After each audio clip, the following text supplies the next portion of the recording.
সে তার জন্য সরকারকে যে জিজ্ঞেস করো, যাদেরকে বসিয়ে রেখেছে মানুষ তাদের ঘরে জিজ্ঞেস করো যে মারছে কেন আমাদের ঘরে। 500 টাকায় বিক্রি হবে, মার খাবে না, তার কি করবে? আগে ছাল চামড়া তুলে ফেলবে, গোপন রেখে দিয়েছে, আগে ক্লিয়ার করবে তারপরে চেষ্টা করবে। ও আমার ছোট ভাই, একজন বড় ভাই হিসাবে যদি ওর সুখে দুঃখে না সাথ দিই, আমার মতো ভাইয়ের বেঁচে থাকার থেকে মরে যাওয়া। আর কি বলবেন? আপনি কি সরাসরি পলিটিক্সে নামছেন? আমি তো সরাসরি পলিটিক্সে রয়েছি। তো এইমাত্র বললেন আপনি ধর্ম প্রচার করছেন, আপনার ভাই কেন? আমার ধর্ম নেই?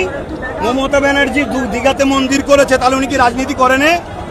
দেশের প্রধানমন্ত্রী মন্দির করেছে, রাজনীতি করেন? তাহলে আমার ধর্মের জায়গা ধর্মের, মানুষ সেবা দেশ সেবার অধিকার কি নাই ধর্মগুরুর? বাস আমি করছি, তো সেবাও করছি, আমার ধর্ম পালন করছি, ধর্মের কথা মানুষকে শোনাচ্ছি। আর ধর্ম কি শিখায়? হিংসা? ধর্ম তো প্রেম শিখায়, আমি তো প্রেমের কথাই বলছি মানুষকে। সামনে বিধানসভায় তৃণমূল ভাঙড় থেকে নওশাদ সিদ্দিকীকে হারিয়ে 50,000 ভোটে জিতবে বলছে, কি বলবেন এটা নিয়ে? 5 লক্ষ ভোটে জিতবে, কোথায় অসুবিধা কি আছে? মানুষ যদি চাই জিতবে, আর মানুষ যদি না চায় কোথায় যাবে সেটা মানুষের উপর নির্ভর করছে। এত আগে সব কথা আমি কি করব? আপনি একটা বললেন ভাঙড়ে এয়ারপোর্ট হওয়ার কথা বললেন, এটা এখনো কি নোটিফিকেশন তো কোথাও হয়নি এরকম কিছু? না, এই ষড়যন্ত্র অনেক দিন থেকে চলছে। 2021-এ আগে থেকে অলরেডি অনেকের কাছে টাকা পয়সা অনেক কোম্পানি থেকে লেলিয়া হয়েছে। ষড়যন্ত্র খবর আমাদের কাছে আছে, না এমনি এমনি বলি কখনো। সব কথা তো আগে থেকে প্রকাশ করে দিলে পিটিয়ে ছাল চামড়া তুলে ফেলবে, গোপন রেখে দিয়েছে, আগে ক্লিয়ার করবে তারপরে চেষ্টা করবে। কি বলবেন? এত মানুষ এসেছে, বিভিন্ন সময় আপনার প্রোগ্রাম বন্ধ করার চেষ্টা করেছে, এখনো কি একই অবস্থা? হ্যাঁ, চলছে তো, কন্টিনিউ আমার চেষ্টা চলছে। কেন? আমি মানুষকে মানববন্ধনের কথা বলি, দেশপ্রেমের কথা বলি, ভ্রাতৃত্বের কথা বলি, ঐক্যের কথা বলি, জুলুমকে খতম করার কথা বলি। অতএব স্বৈরাচারী জালিম যারা, তারা আমাকে ভয় করে, তারা আমাকে রুকার চেষ্টা করে। কিন্তু তৃণমূলের পক্ষ থেকে বলা হচ্ছে যে ধর্মসভার নাম করে আয়োজনের প্রচার করছেন বকালামি। যদি কেউ বলে থাকে যদি মুসলিম নামিদার হয়, আমার নজরে সে চরম ইসলাম বিদ্বেষী একটা ইসলামী ভাষায় সে কাফের ছাড়ার কিছু নেই। ভাইজান আপনি যখন বলেছিলেন নবী দিবসকে যে কোনো রাজনীতির সঙ্গে তুলনা করে, সে অবশ্যই বেঈমান কাফের ছাড়া আর কিছু হতে পারে না। কথা বুঝে আসছে? কেন? আমি দেখেছি অন্য রাজনীতির নেতারা, তারা তাদের ধর্ম প্রোগ্রাম করে না, ধর্ম প্রোগ্রাম অ্যাটেন্ড করে, তাহলে সেটা কি সেই রাজনীতির প্রোগ্রাম বললে কি সে ধর্মকে অপমান করা নয়? অতএব আমার নবী দিবসকে যদি কেউ রাজনীতির প্রোগ্রামের সঙ্গে তুলনা করে, অবশ্যই সে আমার ধর্মকে অপমান করছে, আমার নবীর মিলাদুন নবীকে অপমান করছে। একে আমি দিন ইসলামের ভাষায় বেঈমান কাফের ছাড়া আর কিছু নেই। ভাইজান আপনি যখন বলেছিলেন রাজনীতিতে নামবো, তার আগে শওকত মোল্লা বলছে যদি ক্যানিং এ দাঁড়ায় তাহলে জব্দ করে দেবো। আপনাদের প্রশ্নের উত্তর দিতে চাই না। আপনি এমন একটা ব্যক্তি গেলে বারবার প্রশ্ন করছেন, তার বিষয়ে আমার কাছে ভ্যালু এটা, সে জাহান্নামের একটা কুকুর, আর কিচ্ছু না।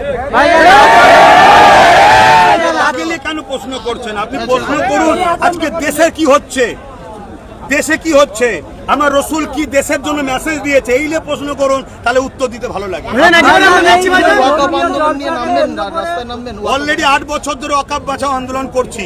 এতদিন কম বেশি সব সরকাররাই ওয়াকফ ঝেড়ে খাচ্ছিল, এখন কেন্দ্র সরকার সব লুটে পুটে খেতে চাইছে। বলেন ব্রিগেডে মিটিং করবেন, সেটা কি কোনো ডেট ফিক্স হয়েছে? না, এখনো ডেট ফিক্স হয়নি। বর্ষার বাদে প্রসেসিং চলবে, চেষ্টা চলছে, অবশ্যই করবো। ভাইজান একেবারে আরএসএস এর একেবারে যারা বাহিনী আছে, তারা কিন্তু একেবারে মুসলিম দেখে হত্যা করা হচ্ছে বারবার, আমরা দেখছি, কি বলবেন? সে তার জন্য সরকারকে যে জিজ্ঞেস করো, যাদেরকে বসিয়ে রেখেছে মানুষ তাদের ঘরে জিজ্ঞেস করো যে মারছে কেন আমাদের ঘরে। 500 টাকায় বিক্রি হবে, মার খাবে না, তার কি করবে?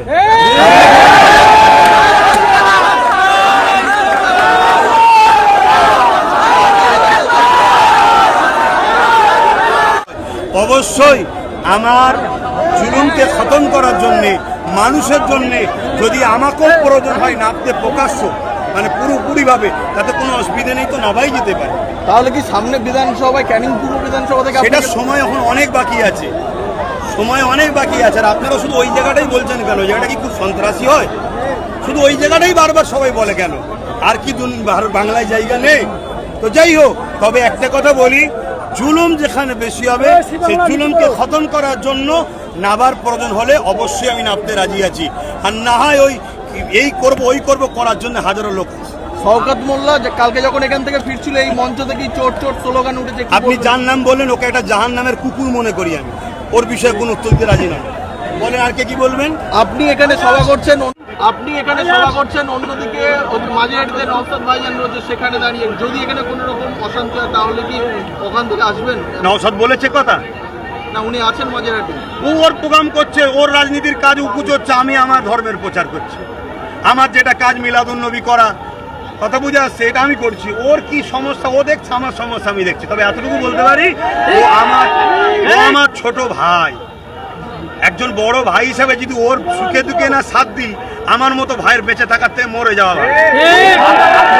আর কি বলবেন? আপনি কি সরাসরি পলিটিক্সে নামছেন তাহলে? হ্যাঁ। আপনি কি সরাসরি পলিটিক্সে নামছেন? আমি তো সরাসরি পলিটিক্সে রয়েছি তো। এইমাত্র বললেন আপনি ধর্ম প্রচার করছেন আপনার ভাই। কেন আমার ধর্ম নেই? মমতা ব্যানার্জি দীঘাতে মন্দির করেছে, তাহলে উনি কি রাজনীতি করেন? দেশের প্রধানমন্ত্রী মন্দির করেছে, রাজনীতি করেন? তাহলে আমার ধর্মের জায়গা ধর্মের, মানুষ সেবা দেশ সেবার অধিকার কি নাই ধর্মগুরুর? বাস আমি করছি তো, সেবাও করছি, আমার ধর্ম পালন করছি, ধর্মের কথাও মানুষকে শোনাচ্ছি।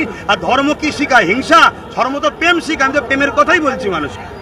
সামনে বিধানসভায় তৃণমূল ভাঙড় থেকে নওশাদ সিদ্দিকীকে হারিয়ে 50,000 ভোটে জিতবে বলছে, কি বলবেন এটা নিয়ে? 5 লক্ষ ভোটে জিতবে, কোথায় অসুবিধা কি আছে? মানুষ যদি চাই জিতবে, আর মানুষ যদি না চায় কোথায় যাবে সেটা মানুষের উপর নির্ভর করছে। এত সব কথা আমি কি করে আপনি বলবো? একটা বললেন ভাঙড়ে এয়ারপোর্ট হওয়ার কথা বললেন, এটা এখনো কি নোটিফিকেশন তো কোথাও হয়নি এরকম কিছু? হ্যাঁ, এর ষড়যন্ত্র অনেক দিন থেকে চলছে। 2021-এ আগে থেকে অলরেডি অনেকের কাছে টাকা পয়সা অনেক কোম্পানি থেকে লেলিয়া হয়েছে। ষড়যন্ত্র খবর আমাদের কাছে আছে, না এমনি এমনি বলি কখনো। সব কথা তো আগে থেকে প্রকাশ করে দিলে পিটিয়ে ছাল চামড়া তুলে ফেলবে, গোপন রেখে দিয়েছে। আগে ক্লিয়ার করবে, তারপরে চেষ্টা করবে। কি বলবেন? আপনি বলছেন যে বিভিন্ন সময় আপনার প্রোগ্রাম বন্ধ করার চেষ্টা করেছে, এখনো কি একই অবস্থা? হ্যাঁ, চলছে তো, কন্টিনিউ আমার চেষ্টা চলছে। কেন? আমি মানুষকে মানববন্ধনের কথা বলি, দেশপ্রেমের কথা বলি, ভ্রাতৃত্বের কথা বলি, ঐক্যের কথা বলি, জুলুমকে খতম করার কথা বলি। অতএব স্বৈরাচারী জালিম যারা, তারা আমাকে ভয় করে, আমাকে রুকার চেষ্টা করে।